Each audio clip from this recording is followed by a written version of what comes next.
Hey, good afternoon, everybody. Welcome to afternoon bush time.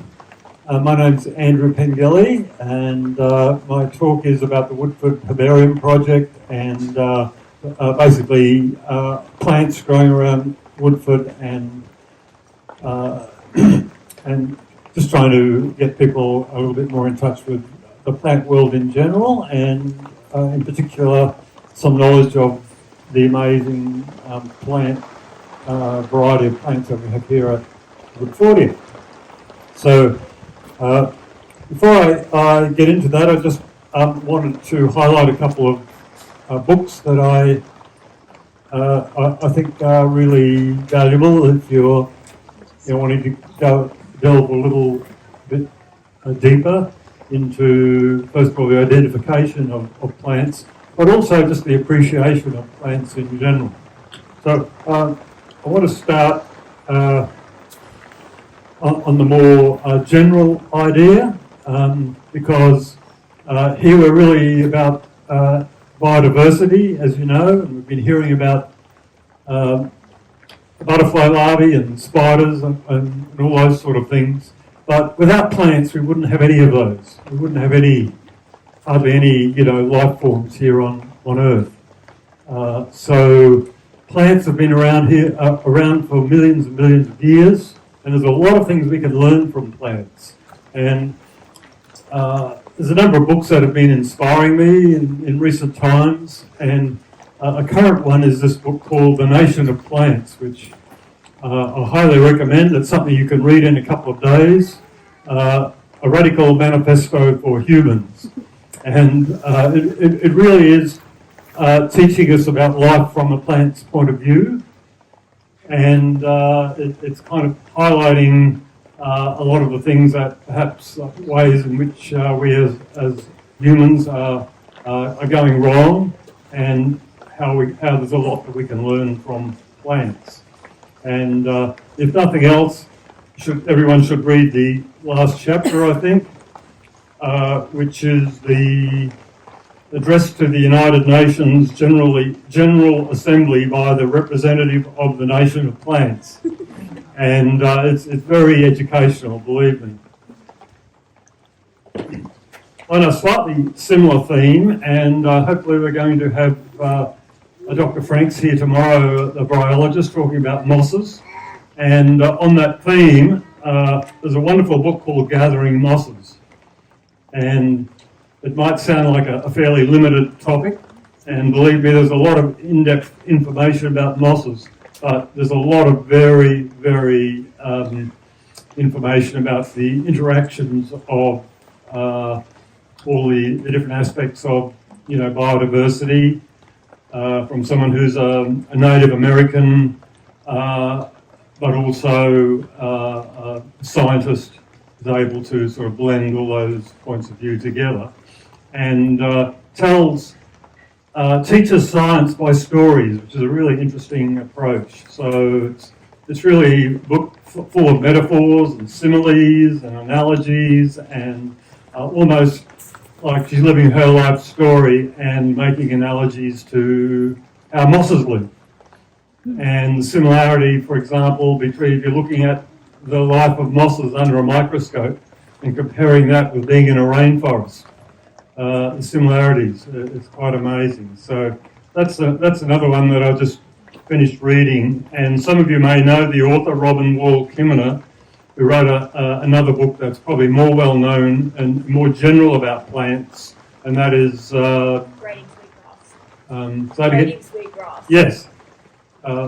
Braiding sweetgrass. Cool. Yeah, sweetgrass being a North American grass that has a very, very, very strong smell, and it's traditionally used in all sorts of ceremonies, weeding ceremonies, and so on. Another interest of mine is chemistry of plants, and it's probably one of the specialties that I've been in. I have written a book called The Constituents of Medicinal Plants. I'm actually a herbalist from way back, and so I've studied medicinal plants. And so this book's now been around since the 90s, I think, in the third edition. So, and as you might have learned from Helen, the chemistry within plants is not only useful for teaching us a lot about the medicinal uses of them, but also about all the interactions, the biological interactions with insects and other life forms. When it comes to the identification, the other book I was going to show you is in another bag somewhere. So, and you probably know it. It's called From Mangroves to Mountains. How many people? Quite a few know that one. It's probably the most specific book for this general region, southeast Queensland, and as the name suggests, from the ocean, or the sand dunes, up to the mountain, the Great Divide range, and so it's a exceedingly useful book.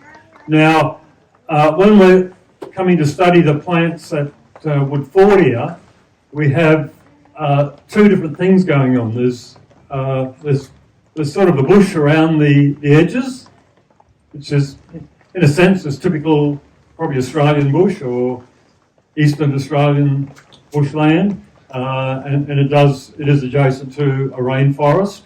But then what's probably a lot more interesting to many of us is the planted environment here at Woodford, Woodfordia, and the fact that they're nearly all rainforest or sort of semi-rainforest species, which I was interested to hear Bill talking a couple of days ago, that they were intentionally chosen because eucalypts were some of them considered to be like weeds that will come and sort of take over. I'm not sure about that myself, but anyway, the fact is that we've got all these amazing rainforest species here. And much of the time we walk around, particularly if you walk around in a rainforest, you want to identify a plant, and the flowers, it may be in flower, but the flowers are right up there somewhere, the fruit's right up there, maybe on the ground if you're lucky, and sometimes you can see or even reach the leaves, and so often it's the leaves that are the main thing that you've got, apart from, you know, the trunk and the bark, which often don't tell you a lot, whereas the leaves tend to be fairly distinctive. So the book that I would recommend most for that would be Rainforest Trees and Shrubs, which works by a pictorial key system by the leaf only. It does tell you a little bit more information about other things there, but it really is a very, very useful book. There is also, by the way, an app that you can get that I have, and that can be very useful as well. But I am a little bit old school and tend to like to see the images in front of me and be able to turn pages quickly and so on. So this is really, really useful, and I've used it all the time when I'm looking at plants around here. So I think that's about it. We'll get started on this, and so I've got a few sort of slides. I do prefer to do practical things, so we'll allow a bit of time to have a look. I've got quite a few specimens here that I've collected and so on, so we can do that a little bit later. So I refer to it as the Woodfordia Arboretum, and I've already made mention of that, the fact that over 100,000 mainly rainforest species have been planted here, and I think what a lot of people have learned is that in one way planting trees is the easy part, it's the maintaining. That is something that requires a lot of input, and most of you know about the tree huggers, and I'm a member of that, and so a lot of what the tree huggers do is sort of helping to maintain the species, the trees and plants. So there are a number of threatened species Now, I'm not sure, Sandra may know better whether these are species that have been identified here at Woodfordia or species that potentially are here at Woodfordia. So, where's the data coming from? it's coming from one of those lists when we applied for that grant. I think this was what we already have on site. Okay. Yeah. Okay. Already that is a great reason to value the site that we have here and the work that people are doing. I think the name of this presentation was the Herbarium collection. So I've been over the last 2.5 years or so, a late starter for this venue. Have started collecting and probably collected, 120, 130 different species from this site so far.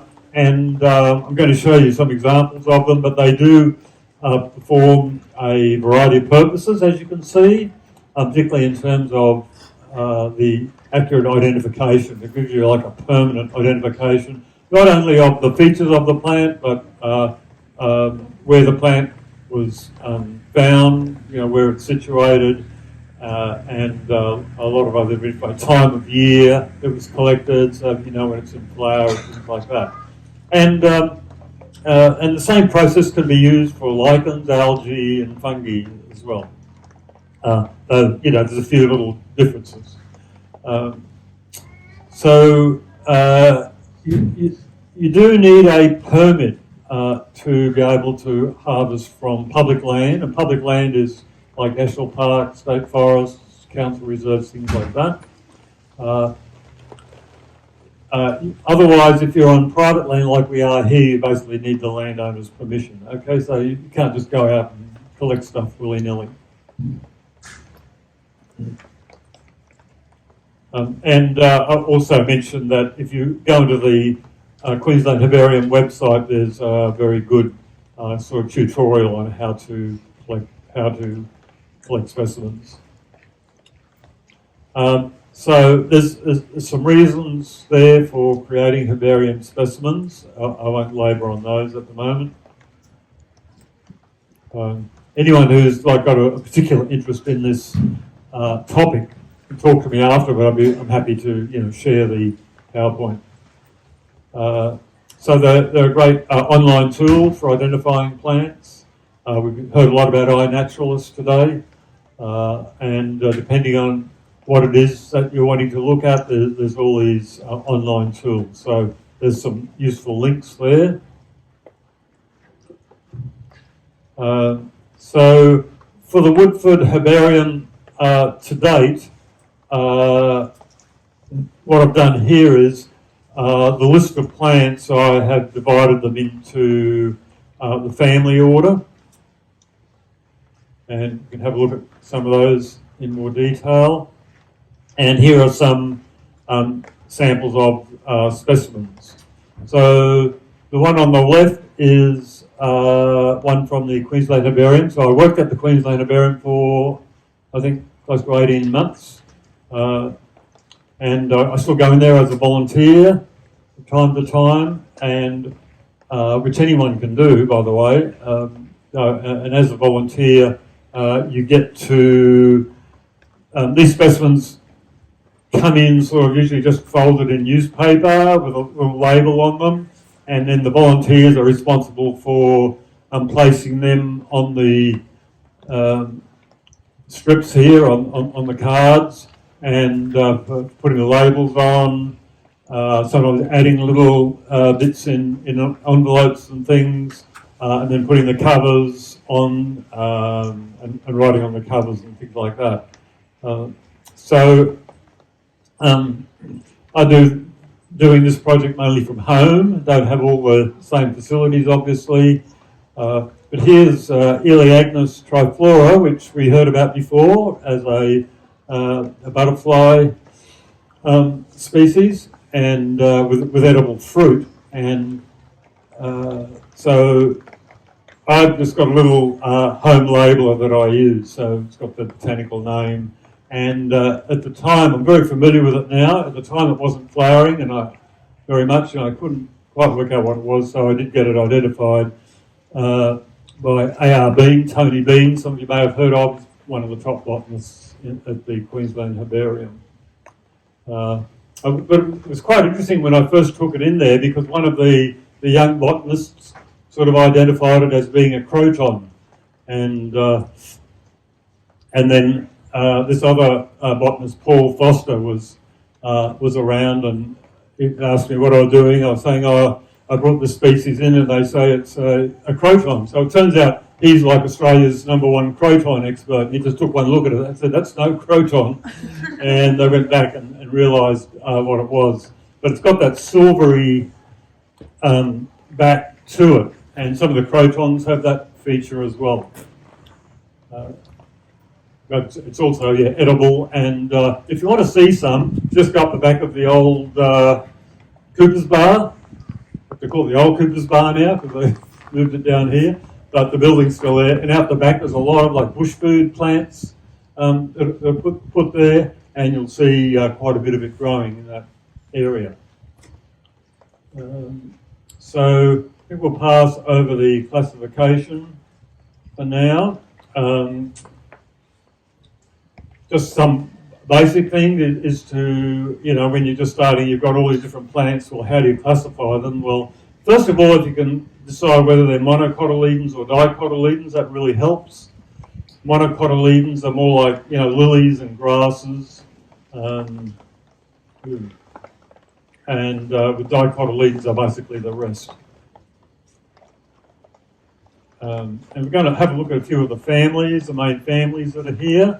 We've got the Myrtaceae family, and if it's not raining a bit later, I'd just like to even just walk out here, and we can probably look at 20 trees around, and even just looking at plants from a distance, you can often tell a lot about them, and particularly if you understand which family they're in. All right.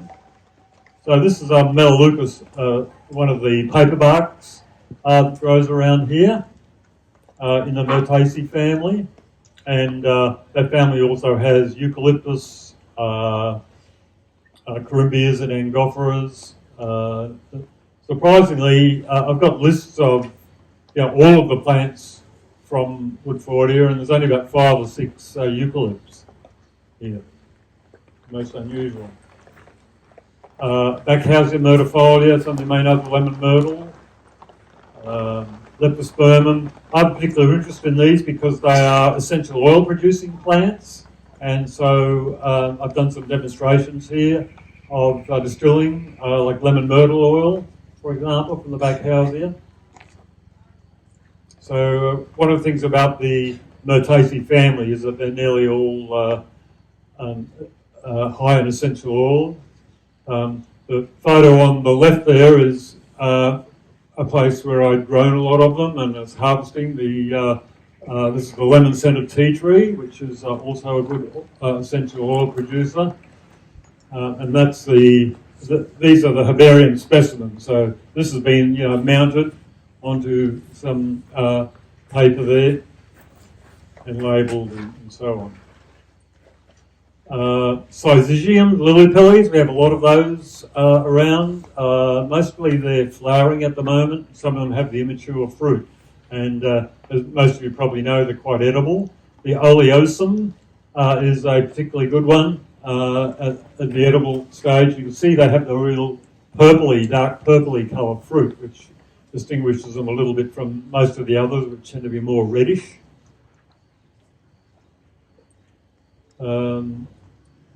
So if we look at the legume family, the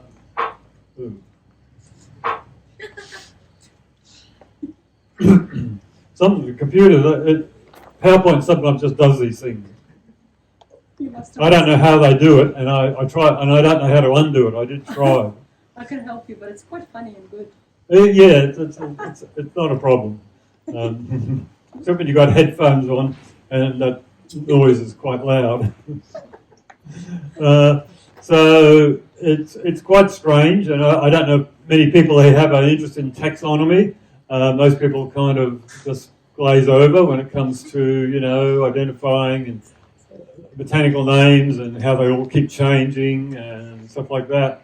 And when you're at the herbarium, this is really like a big issue. And so the Legume family has just now, in the last year, undergone like a complete reconstruction. And they've gone back to calling it the Leguminaceae family. I'm not sure why, instead of the Fabaceae. But instead of having 3 traditional subfamilies, which were really, really easy to understand, because you could really see the difference between the Papilionaceae, which are the ones with the butterfly wings, like your sweet peas, right? And all your little egg and bacon plants, all your pea flowers.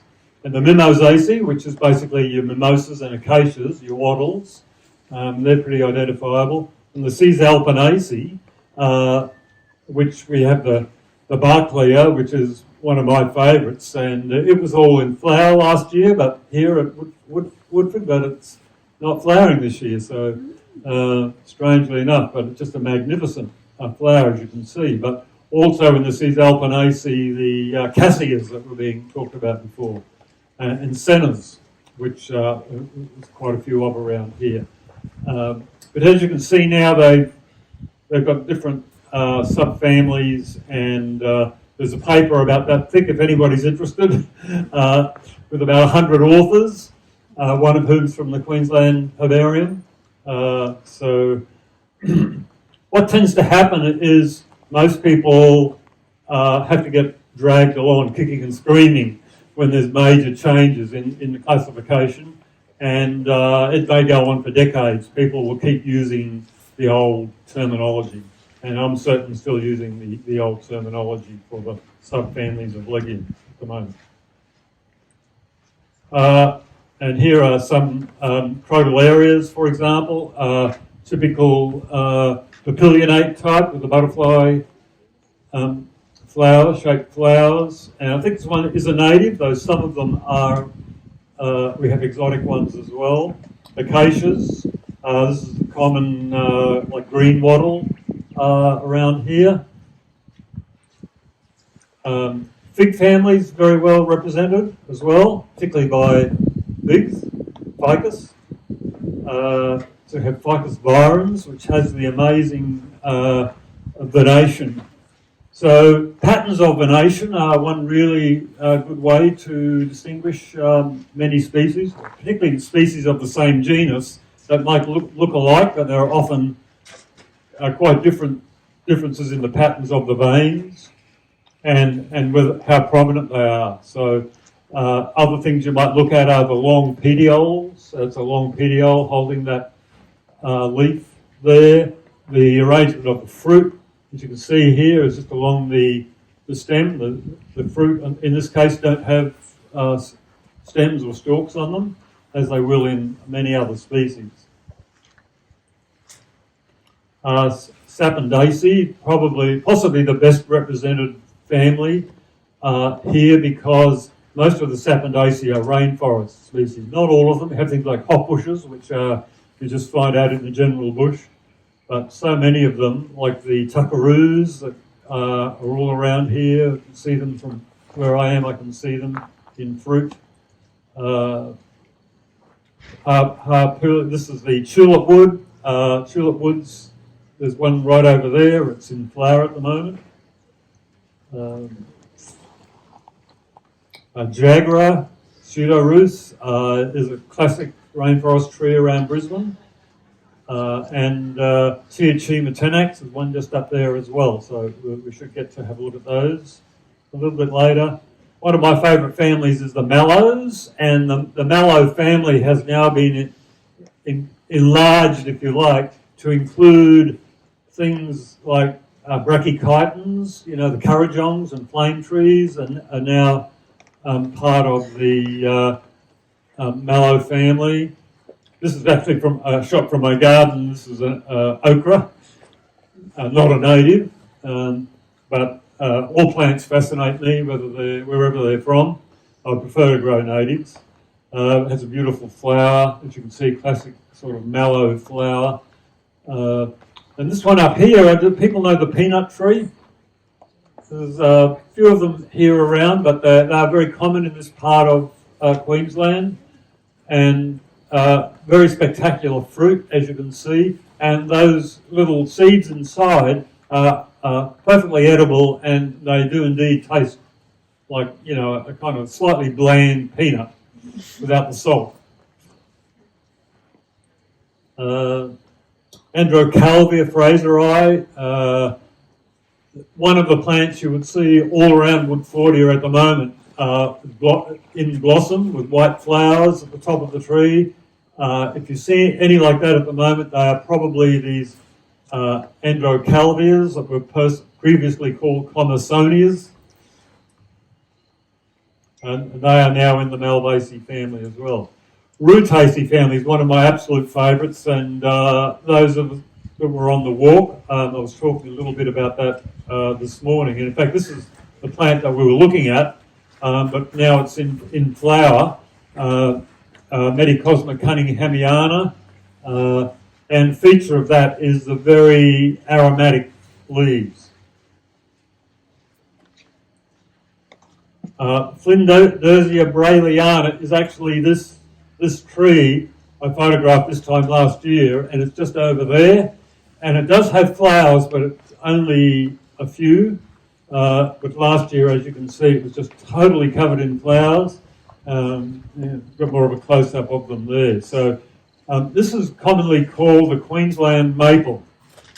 Okay, it's not a maple, not in the maple family or anything, but that's a common name for it, probably to do with the wood. It'd be like a timber getter's name for it. But I think it's just one of the most amazing, you know, flowering trees I've ever seen, and we have it right here. Once again in the Rutaceae family. A yellow aspen is another one, and all these have very aromatic leaves. Many of them also contain very potent phytochemicals, including this one, acronitine. There's been a lot of research done on this for treating cancer and inflammation. So there's a lot of interest in that particular plant, the yellow aspen. Meliaceae is another interesting family that includes the red cedar and the white cedar that most Australians are familiar with. This is an Oenia. There's quite a few of these you can see growing around the camping areas. Quite a number of these trees. And there's the red cedar, of course, the Tuna ciliata. Used to be called Tuna australis. The Disoxylum, which is the rosewood, fine timber as well, and Amelia azaderac, the white cedar, which most people are very familiar with. So just to wind up this part of it, I'm going to, I've got some of the tools of trade, and I'm going to show you some of the features that we have here. Obviously this is a herbarium press, and other things that you might want if you're going to, you know, get serious about this sort of thing. Things like a camera, bag.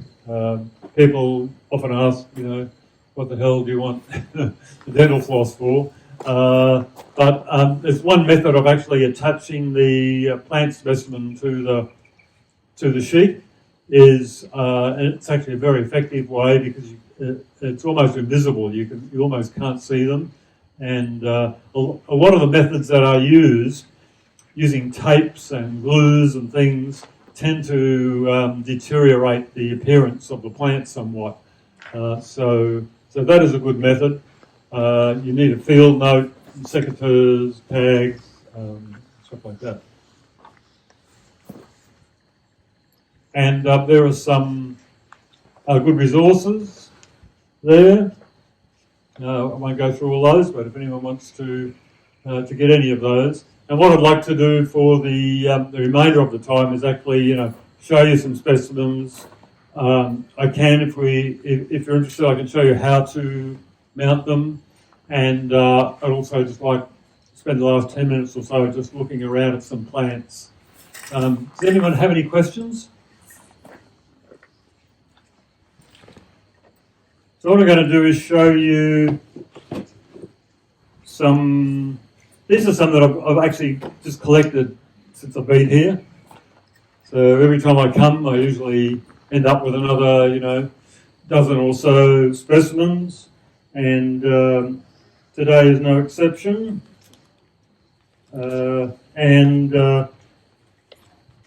So newspaper is the ideal medium, okay, because the herbarium sheets that we use, and I can show you a herbarium sheet, like so. This is a standard size herbarium sheet, very similar to newspaper. So botanists all over the world use newspaper, and for many of us, it's probably the only time we get to actually read newspapers is when we're, changing the sheets.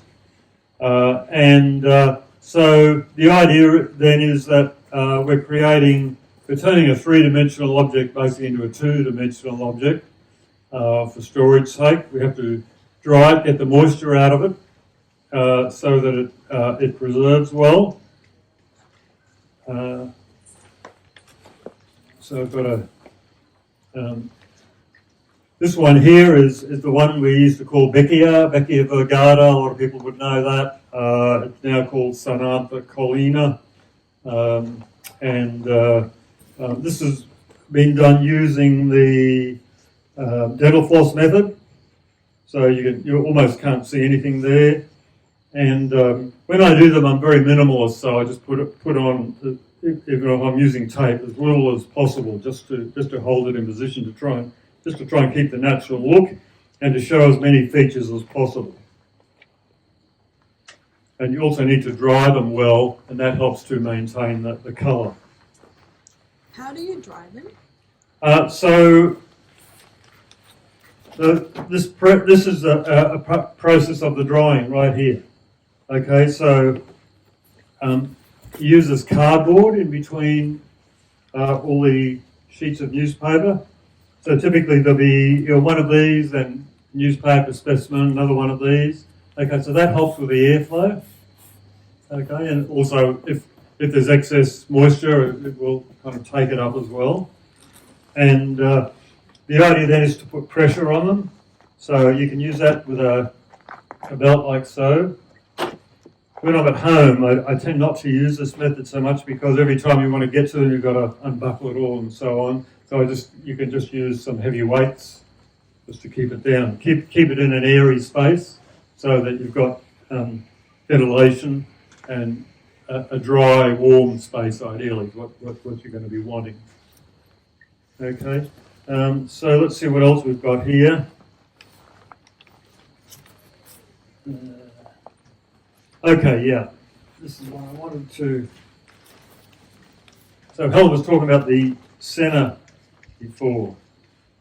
Okay, so this is the Senna Gaudy Chowdy, the one that is beneficial for the lemon migrant butterfly. And some of the features that you can pick up on this are, first of all, the fruit. So someone was asking me this morning how you distinguish the gentleman here. So there's a few things. First of all, as we said this morning, there is the Easter Cassia. That's a really major weed problem. Superficially, it looks quite similar to this. But first of all, it has a rounded pod, whereas this has a flattened pod.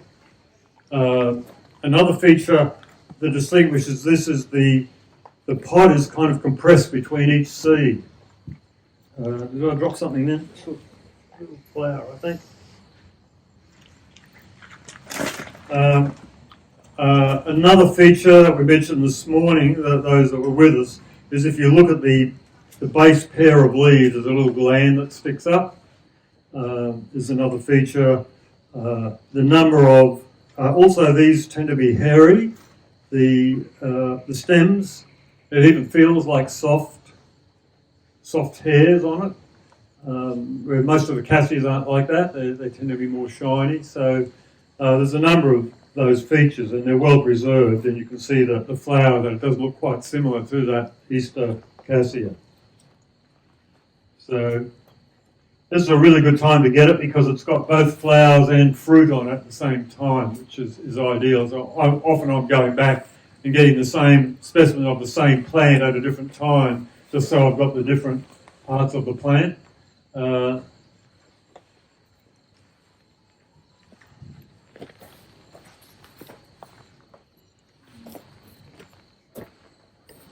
So just a couple of others here I'd like to show you. Okay, so each one gets its own folder. But then if you have two or three of the same species, you can sort of put them in the same folder. Okay, so these are not the ones I was looking. Anyone? I don't know if anyone recognises this. Probably some people's favourite plant, but it's Coffea Arabica. Okay, just growing over here, and Coffea, a member of the Rubiaceae family, gets very, very pretty flowers, and so we've got that one preserved. Okay. If there aren't any more questions, so we've got about 10 minutes left, so I'd just like to, if that's all right with Sandra, just wander around here and we'll just look at some of the plants and get some more like practical identification tips. Sounds great.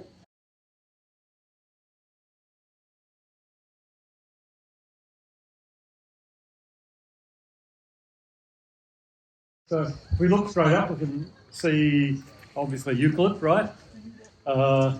And it'd be quite correct to call it a gum tree because a gum is actually a subcategory of eucalypt that has sort of smooth bark.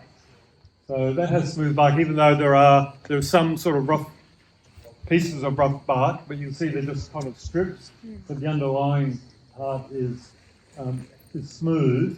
And overall it has a kind of grey colour, would you agree? So it would be one of the grey gums. And in Australia, I don't know, probably maybe 20 different species of grey gums. Most area has its own, maybe one or two species. The main grey gum here is Eucalyptus propiqua. So that one there is Eucalyptus propiqua. And it's getting eaten. If you have a look at the leaves, it's really getting eaten up there. So we've got lerps or maybe Christmas beetles or something up there is really eating the leaves. So you know something's going on there. Now the one behind it is that one I showed you, the Lindersia.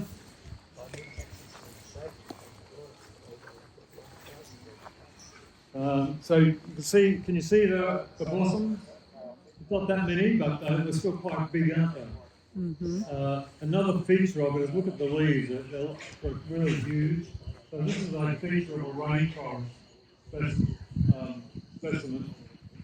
Quite different from something like a eucalypt, which just has a small kind of, more dry type of leaf. Great big fleshy leaves, and they're often compounded, so you get a lot of smaller leaves.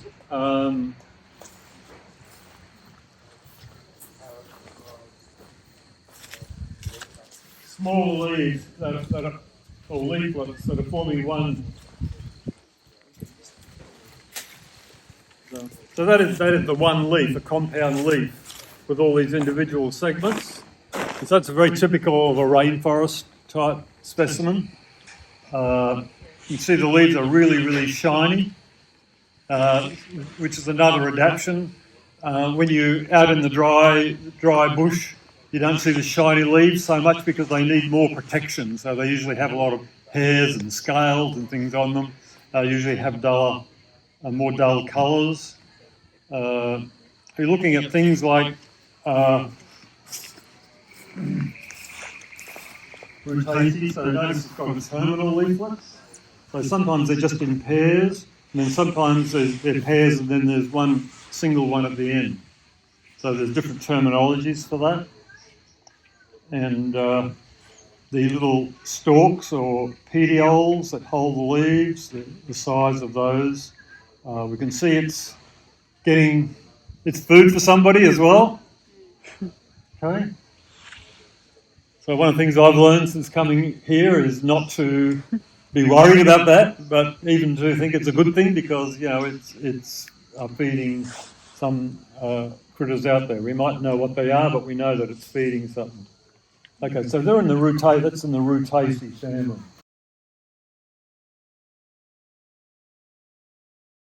What's that one, Andrew? So the very green one up there. Well, that's a flame tree. It is? Yeah. It's got a very strange leaf shape. Well, they do. They get quite variable. But if you look, some of them. Now, Sandra asked me about this one here. It's a very shiny leaf. It's Brachychiton acerifolium. So it's a couragong, in the couragong. It's the flame tree. I think there's one down, a little bit down there. You can see it's got some flowers on it. I'm sure you all know the flowers of the flame tree.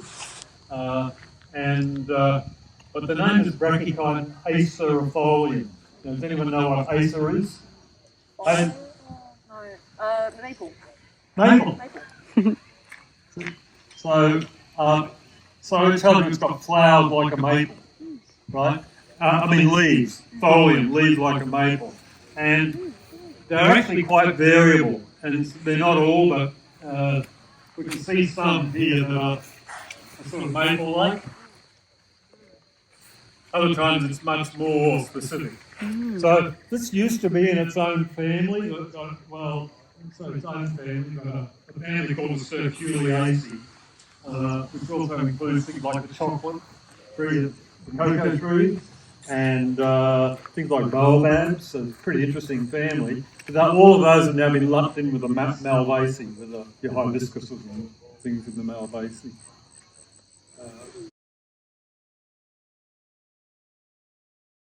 And also Flindersia?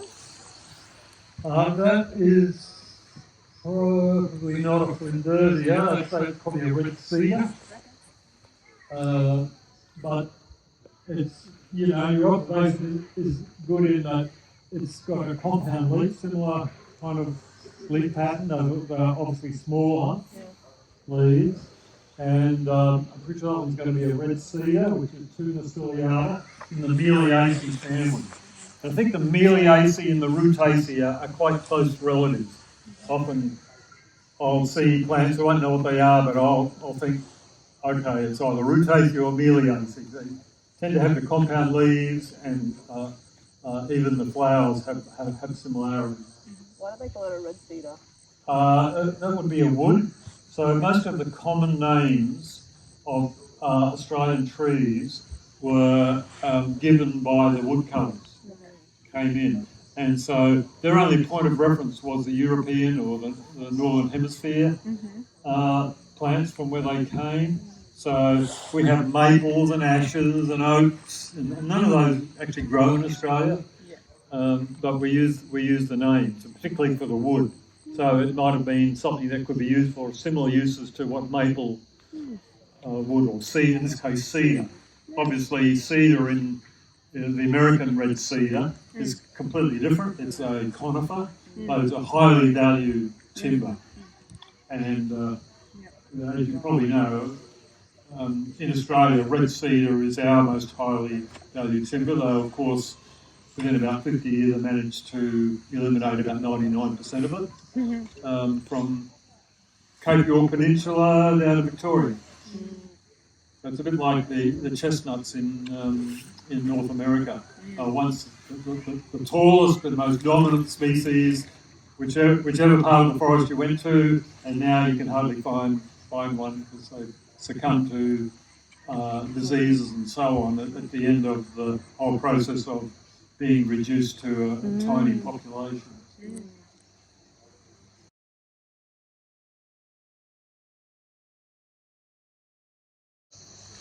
See one with the orange berries up there. Mm-hmm. Probably berry isn't the right term, but sorry about that. So that is your pepperoo.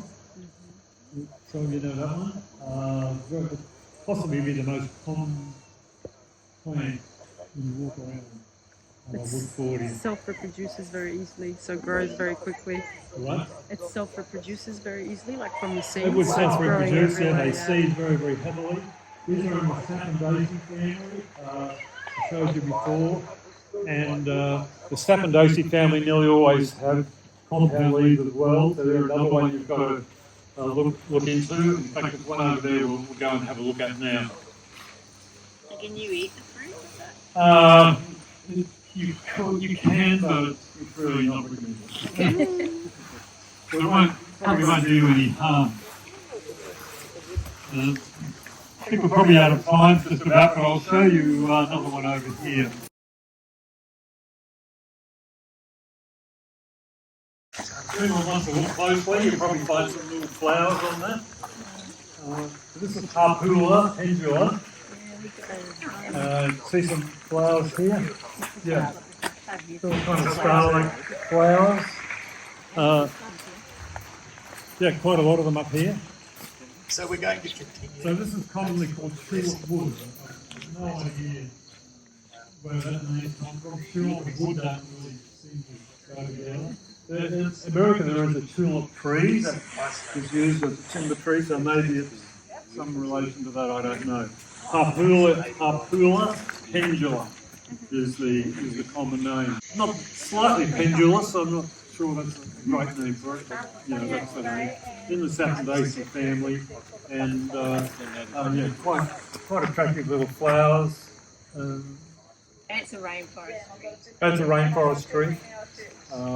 Very, very common in this part of the world. It's planted a lot. It's got beautiful foliage, especially when it's new. You can see it's quite attractive and glossy.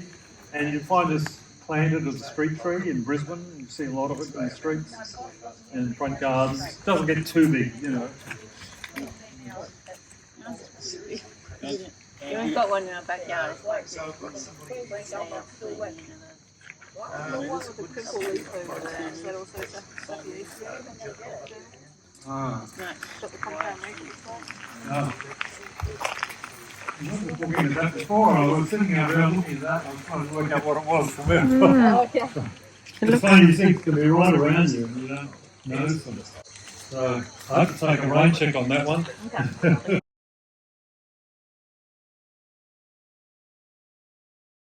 This is Buckingham.